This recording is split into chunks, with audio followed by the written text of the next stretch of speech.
I actually did get a question, kind of long and in two parts. Hmm. So I'd like to ask, could you explain one more time what you call the essence of the body, and especially what happens when that falls away, and why didn't you have any trouble with it? Was it because you already had knowledge of non-duality beforehand, and what remains after that? Hmm. So essence is just the just die feeling, this very subtle feeling. You know you exist. And when that falls away, it doesn't really fall away. There's just a intuitive knowing, a direct recognition. It's like self-evident. It's not that body essence falls away. Mantra allows the illusory layers to be erased slowly, silently, permanently. When those illusory layers are erased, it stops the kind of conceptual building blocks of the so-called world and the so-called me in the world and all this. It falls away, and there's not a you that's watching it fall away. I did describe one time, and I've said this a couple of times, when in the ashram, that moment of the feeling of expansion, where suddenly the experience was just filling the room. But it wasn't, again, that's from a mind perspective. Whenever we're talking about these kind of perspectives of how does this happen, or why does this happen, or when it falls away, we're always speaking through the illusory concept of it's happening to a me. Nothing is happening. Nothing's ever happened. So there is no falling away. There is no expansion. When you're looking at it through the mind's eye, so to speak, it feels like an expansion because the pressures of all those illusory concepts trying to, like, I want to say they hold you to the body, but you're holding yourself to the body through the illusory layers. The sticky concepts, they're sticking all over this body and pressuring you to believe I am somebody. I'm having this experience. I am expanding. I am falling away. Presence is being felt. All this sort of stuff. But all of this is we're trying to operate our knowing or our knowledge through the body base. And that's why where all experience ends, there you are, which then leads that to the second part of the question, which was what is the difference, if any, between that which remains and the selfless self, or what you call the knower of presence? Why are you certain that this is the ultimate truth and not formless presence without knowing? To me, the knower of presence seems like the first layer of formlessness prior to nothing. That's why we hold a slightly different view. The void may be known, yes, in meditation perhaps, but when even that is gone, there is nothing that is left that can know the void, not even awareness knowing itself. There is no knowing there, and yet something unspeakable is. Okay, so that's kind of one, trying to explain this through, again, illusory concepts, through body-based understanding, through this is happening to a me. If you remain with your selfless self, and by selfless self, I mean, okay, there's this layer of presence. You feel this, you know this because you're holding a body. In meditation, you start to feel it a little bit. It's just a feeling, just the subtle, just I, just I. Just I, just existence without any knowing of a certain one that exists or anything that's building my existence as something. Presence is just here, okay? Now, as you remain with presence, there is a direct recognition that there is something. There's a knower of this sense of presence, because when we say the knower of the sense of presence, I exist is, oh, but that which existed knows this knowledge of existence, but they come spontaneously. They come together. That's why Maharaj says it's like a cigarette lighter or match and stick. Strike and there's fire. Fire is always there. This sense of presence, it's always there. But when this body forms, it poof, strike. Oh, sense of presence. There's a knower of a sense of presence. So there is a, as you call, void, but you can still know the void because you can know the void in meditation. You can sit there and it's like, ooh, I don't like that. There's nothing. There's like this feeling of nothing. And it, to the mind that's always wanting something, you're always wanting to flow along with the mind and say, oh, this is that, and this is this, and this. And now there's no labeling, there's no identification, there's no nothing, and you're, ooh. But yet still, and that's why Maharaj talks about samadhi. You can have a very good samadhi, be going out through your whole day. Oh my gosh, I'm in that essence. I'm flowing. Everything is so beautiful. Everything, but there's a knower still. You're still experiencing samadhi. Oh, I had a great samadhi. But that you are, there's no experience, no experiencer. It's self-evident, self-recognition. This, whether presence is there or not, I am. And that I am is that you are. And when you speak about presence seems like the first layer of formlessness prior to nothing. But again, prior to nothing, but who knows that nothing? If you're sitting there saying, oh, there's nothing, then there's still the knower of that nothing, just one little layer, subtle illusion. Even as presence, and we talked about before, if I meditate and I feel the sense of presence, I can, whilst believing myself to be able to do something, transfer my awareness, my attention, whatever you want to call it, to the subtle sense of presence. And, oh, so I'm more like this subtle sense of presence than I am this body. Now I go about my daily duties, but with this knowingness of this subtle sense of presence, I am presence.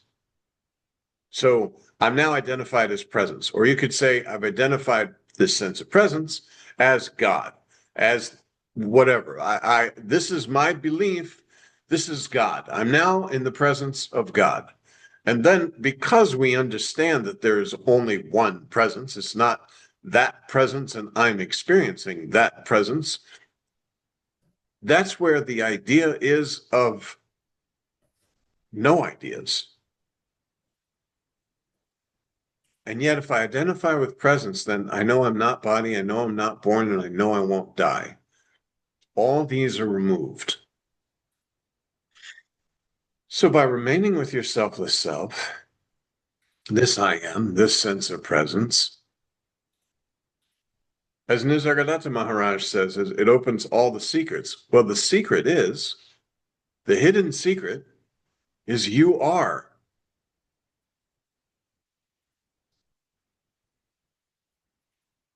Prior to nothing, because the nothing is known and the nothing is an illusionary concept. And once again, nothing is within the bubble of illusion. If I'm experiencing nothing, it's due to the dream. I am somebody. The direct recognition, you are self-evident. As Nisargadatta Maharaj would say, recede, recede, recede, recede, recede. You cannot recede more now.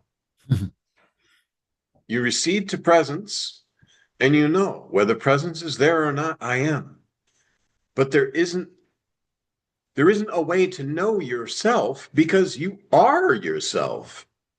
And I think that's where that little bit of trouble is coming in, saying, oh, there's a beautiful void beyond, or beyond the sense of presence, or beyond the nothingness. We want to eliminate all that. Throw everything away, have a direct experience with your selfless self. Because just like Das Bod, it goes through pages and pages and pages and pages of removing doubt. And if there's doubt, there's a doubter. And the doubter has to be removed. So the layers of doubt are removed through the question and answer throughout Das Bod, because every single one ends with, that doubt is removed now. And it goes into detailed explanation. It'll go into detailed explanation of how the world was created with the 5 elements and how this element came into that element and all this. But forget about all that. Know yourself in a real sense, a direct recognition.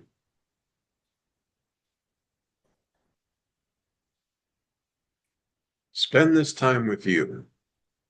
And never think that, like, from this email, it almost sounds like, hey, I have arrived of like knowingness and this and that, and talking about the experience. I won't get into the experience, but it's good that, okay, you had this experience where everything fell away and you were just with yourself. But don't let that stop you from knowing yourself in a real sense, because as long as there is something left that knows or wants to know or is experiencing anything, then you are not yet with your own self. Your own self is a direct recognition, you're self-evident. Where all experience ends, there you are. That something that came out of nothing dissolves back into nothing, but nothing is a concept. When did you come across with the concept of nothing? When you came across with body. As long as we believe that we have to figure things out, as long as we believe that we are separate entities having experiences or needing more experience or needing to remove experience, because once you have that,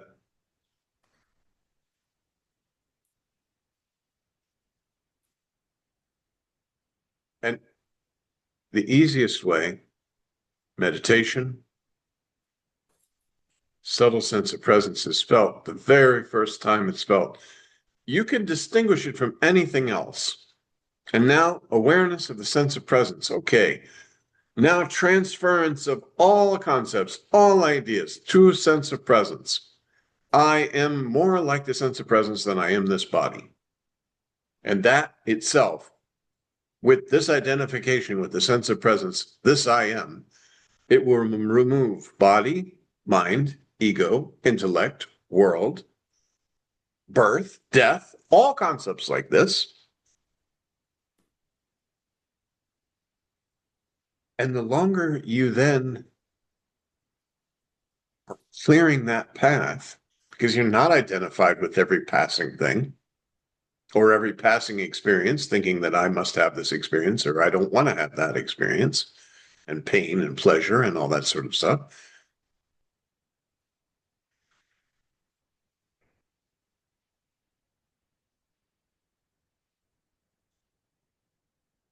When you are here with your own self, there will be no questions. It is a black hole. There's nothing to figure out. There's nothing. When we're in the bubble of illusion, we try to create this and that. And I'm over here and this is here. I'm almost there. I've had this experience. Hot and cold. And there is no this. When you remain with your selfless self,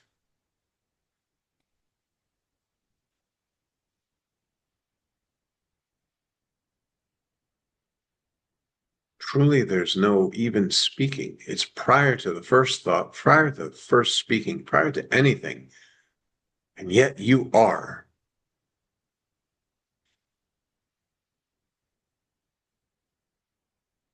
And again, still, only because this body form is available,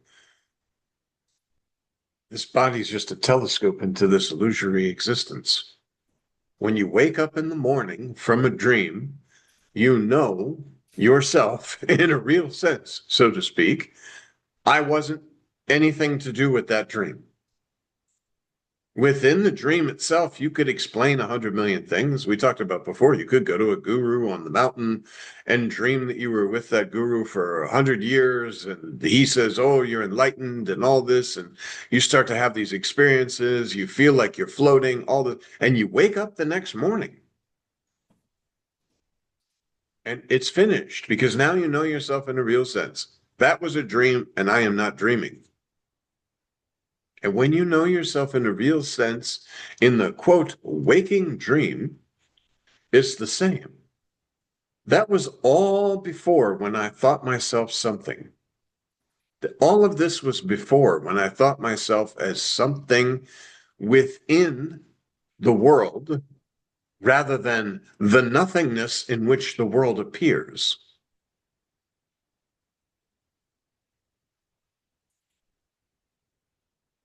And that's that.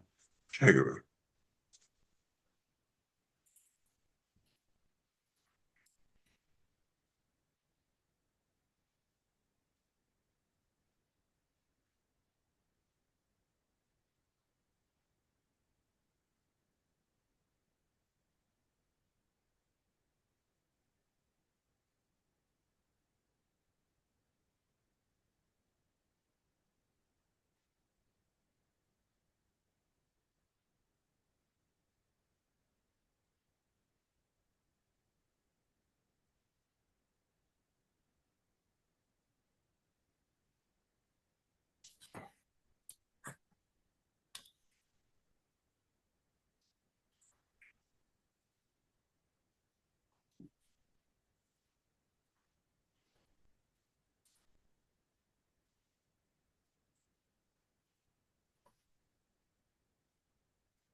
In the Consciousness and Absolute, page 54 and 55, Nisargadatta says, or at the top of page 55, he says, uh,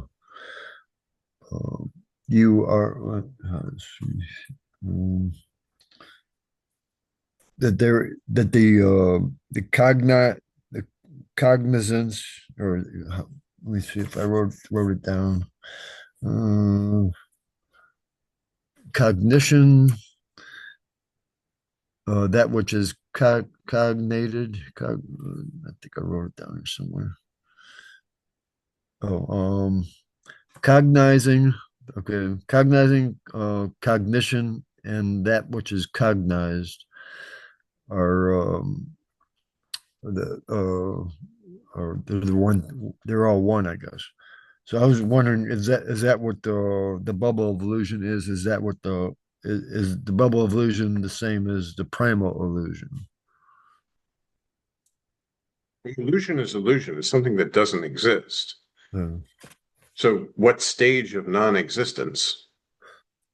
is it? You know what I'm saying? Like we're saying, oh, the primary illusion, the secondary illusion, but illusion is illusion. We use the word illusion very, very kind of haphazardly, so to speak, because Hmm. we say, oh, it's illusion, just like within the dream. Oh, it was a dream. And was it the prior dream? Was it a very deep dream? What part of the dream was so when you say cognition, to me, it's like, oh, the realization I exist. But within the I exist, I can only sense the I exist within the bubble of illusion. Like there's no other way to have any experience. Yeah, yeah. So it is that is kind of he talked in that book, Consciousness and Absolute. Sometimes he talks about consciousness as being something that's illusory, and then it seems like sometimes that's your true self. Anything that is illusory. When I say, oh, I had this good experience, I had this dream, I'm having this sense of presence, all of that is illusion. The you that you are has not changed. Uh-huh. Understand that all the bodies that have come, like from Stone Age all till now, just elements, all essence, yourself. The dinosaurs, yourself. Because you have not changed. You haven't grown old. There's no time. There's no nothing. It again, just like the dream state. How is the dream created? We are sleeping. This body form. Oh, sleep, sleep, sleep. But the formlessness, there's no knowing. There's nothing to know. You don't even know yourself. And then suddenly this little spark of existence, the dream world is created. Instantaneously, spontaneously, grass, sky, wind, water, people, That's the conversation. cognition, right? That's Well, the all. cognition would be knowing all of this stuff within your dream. This Uh, is happening. Now there's a cognition because, oh, I am aware of things. yeah. But that awareness was there. But now I'm aware of something because this little dream body is available. Now I'm, quote, cognizing through the experience of being a dream body, seeing all these people. Now I don't know it's a dream until I wake up. And once I wake up, then I understand that everything that was, quote, cognized was nothing. Mm. And yet, that one providing this experience, or the background being able to provide this experience of dream or a waking dream, is. Because without that, there could be no dream. There could be no, like if there was nothing, and there truly was just this nothing, and nothing was, then how did the sense of existence create a dream world? You could say that the sense of existence is the, quote, consciousness, because all of this is being sort of constructed and built, but it's formless. And the sense of existence is known through the consciousness, and is also that then the consciousness creates, basically. However, you are prior to all of this because the knowledge of existence, this is where it's self-evident. Knock, knock. Who's there? Nobody's there, but somebody had to be there to say nobody's there. For this I am, this sense of existence, this just I, this presence, there had to be a you there in order for this to appear. Before every experience, there has to be an experiencer. And you will Without an know, experiencer, there can be no experience. and you just get to know that by sitting in meditation or with that, right? Because again, you're sitting, and as you fall back, Not only know it, you be it. as you fall back, yeah, you are that, and you know this, and yet there's not a cognizing of knowing this because all Mhm. is one. There's and not even one. It's just you collapse the world, you collapse everything, Yeah. the black hole, Mm. Nothing sucking else. in all concepts. Nothing And from else. here, thoughts don't, I don't know if they arise or not, but you're so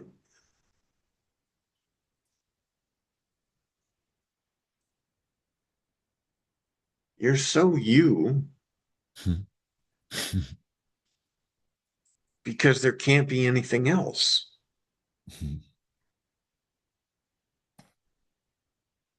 Yeah. And yet, without this body form, you would not know yourself. You could not know yourself in a real sense.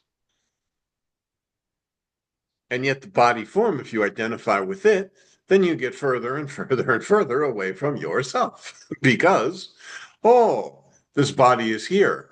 Now there's so much stuff to know about, so many experiences to be had. And yet, the very first experience I exist is truly, as you would say, the primary illusion. it, it, even the sense of existence is not true. Because you have to know the sense of existence within the bubble of illusion. And you're like, you're outside of this because this, and I don't even want to say outside because you say outside, inside. Right. It's, you can't be outside or inside because you are. Like, you Yeah. are that. That's it. Where all experience ends, there you are. Take away everything, and there you are. You cannot be taken away. Obviously, how can you take away? And you say, "Oh, I've discarded everything, including myself." Well, that doesn't even make sense. Hmm. And that's why Maharaj says, "Be normal, be simple, be humble, be always with you." Yeah. One time I remember reading some non-dual teacher, and he said you cannot get rid of the self because Yeah, well, how? because you And are the who self. would do that? Yeah. Who would do that? You can get rid of the body, jump out your window. Yeah. And yet, the you that you are is not affected by jumping out the window. Yeah. You're jumping out the window inside yourself. Because that's just an experience. And you say, "Oh, I'm going to get rid of myself." Oh, boom. But Yeah. you didn't. So You got rid would of the body form that you were using, the particular body form that you had identified with as yourself. Buddhism says that suicide is really bad. Would you have any opinion on that? I mean, here's an experience you're experiencing. Yes, you have this body form and you're enjoying this world. So It's just a I, waste. I, again, and this is the same as like when Sri Ramakant Maharaj, people would say, "Oh, you shouldn't eat meat" and all this sort of stuff. But in reality, this is a concept because I'm a body. And then spiritual pride could come in. I don't eat meat because it's wrong, Yeah. because I'm a very spiritual man. I don't eat meat. I only eat veggie dinners or whatever. And forget about all that because again, you're identified with this body. Yeah. Just like if a Buddhist and a Christian and a Muslim were sitting there and they started, well, of course, there's wars about that kind of shit. When you sit there and you say, "My belief is better than your belief. My God is more powerful, and you're a heathen to believe this way." It's because identification with a body. Take away the body, and how are you Christian, Muslim, Hindu? You happen to be, this body form was created out of the five elements because a Muslim and another Muslim got together and created a lump of goo. And that lump of goo was told, "You're a Muslim." And two lumps of goo got together and created another lump of goo. And that lump of goo said, "Oh, you're a Christian." And now you say, "Because I believe this way, because I was told this way, this is the only way." So if you do recognize, Even the whole thing, "I am the way, the life, and the truth," was ridiculously like, "Oh, Jesus is the way, the life, and the truth." No, I am the way and the life and the truth. No one gets to the Father except through me. This is Jesus is saying that as the sense of presence because he has no Mhm. body identity whatsoever. But Yeah. all the little people gathered around say, "This man is God," and all this. But you are too. Hello. And he was saying that. Jesus wasn't this dude who was like sitting there saying, "I am the Messiah. I am so Right, right. absolutely wonderful," and all this. No, he was speaking from that position without body, without concepts. And other people wrote it down because I'm identified with the body. I think this guy is speaking as if he's a body form because I don't know any different. I don't know any better. Of course, some people do connect with that through the teachings of Jesus. Of course, because presence is your own self. No matter what avenue you go through, it makes no difference. Because basically, each one of those said basically the same thing.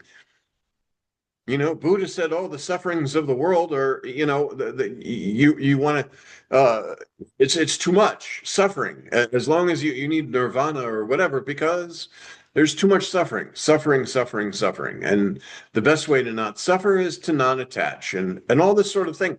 But it's because that's the reality. You are formless. Stop believing yourself to be a body form, and." This is why Sri Ramakant Maharaj says, if you believe you're a body, you're going to see him as a body and him as a guru. If you remove the body, there is no separation. How? See yourself as formless, see the master as formless, and there can be no separation. Everything that every spiritual teacher has ever said, he means for you too.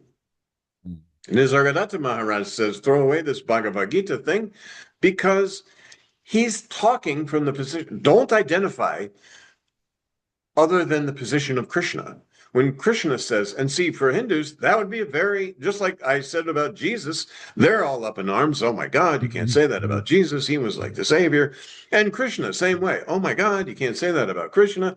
Nisargadatta Maharaj says, in religions, no. All religions are illusory because you know about them in the bubble of illusion. You were not a Christian, a Hindu, a Muslim, or none of these things, a Buddha, nothing.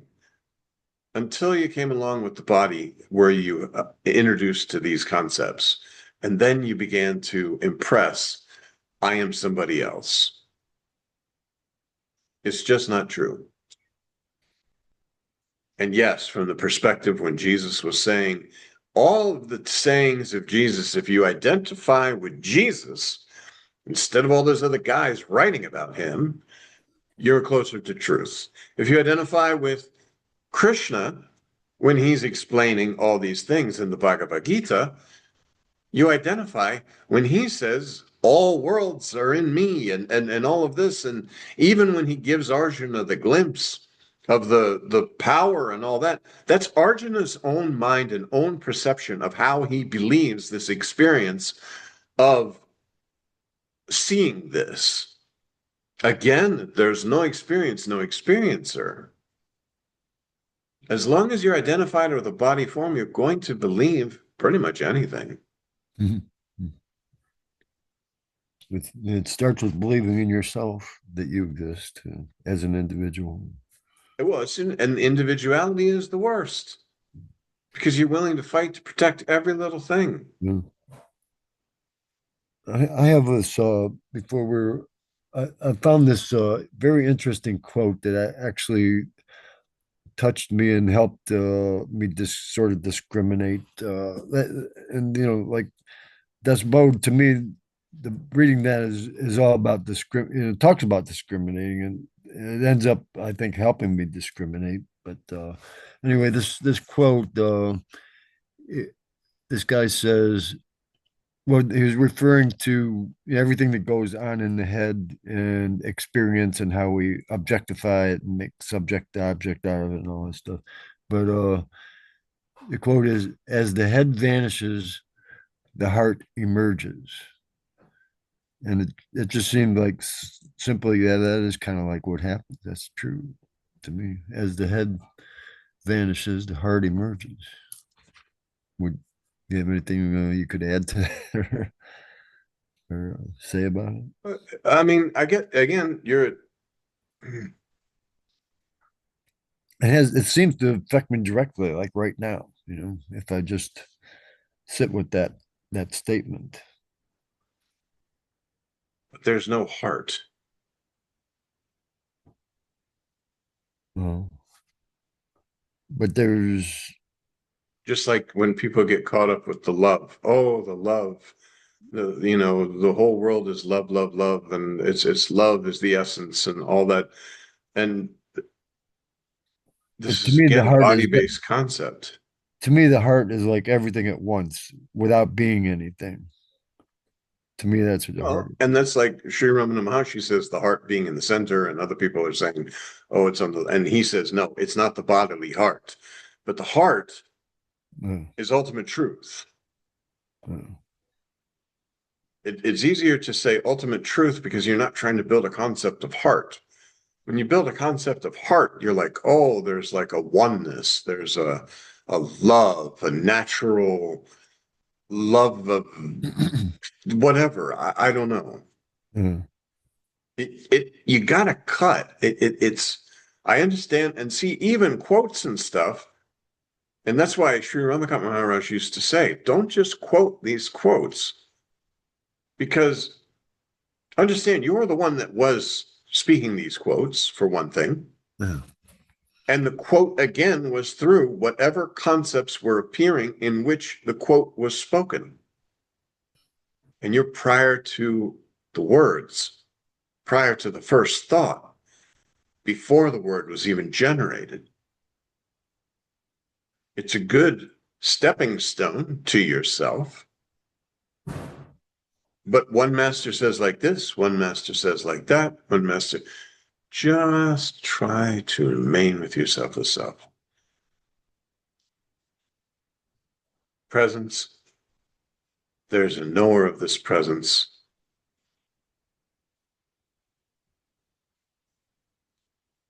And there's nothing else.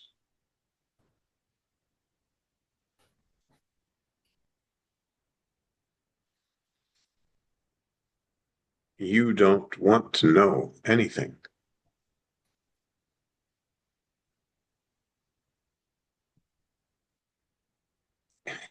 There's nothing that a sticky concept can stick to. There's no hook to hang the hat.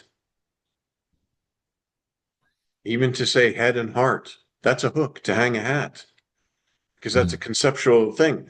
Also, that's something that if I say to you, you can have, as you said, oh, I feel that. It's a new experience, or it's an experience.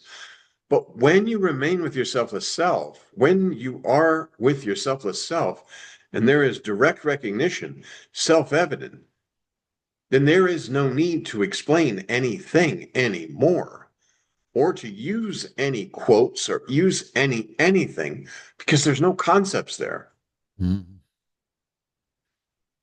All the books, all the quotes, all the masters were only to point you to your selfless self so that you could have a direct experience.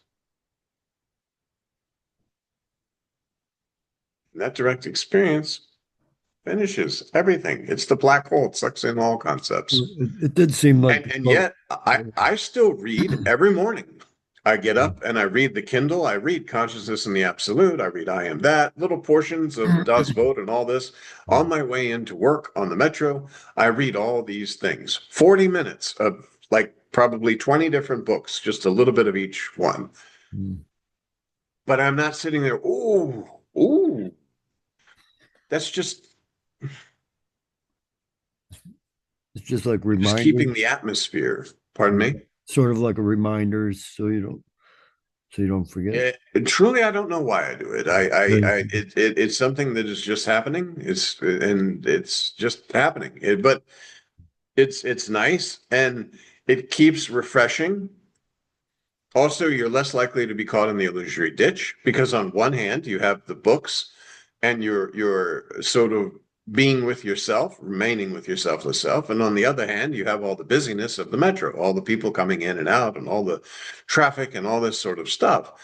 So you can either read your books and be in that kind of state with your own self, or allow the attention to go outwards. And even though you know yourself in a real sense and it really won't matter, it Mhm. will get a wave. Mhm.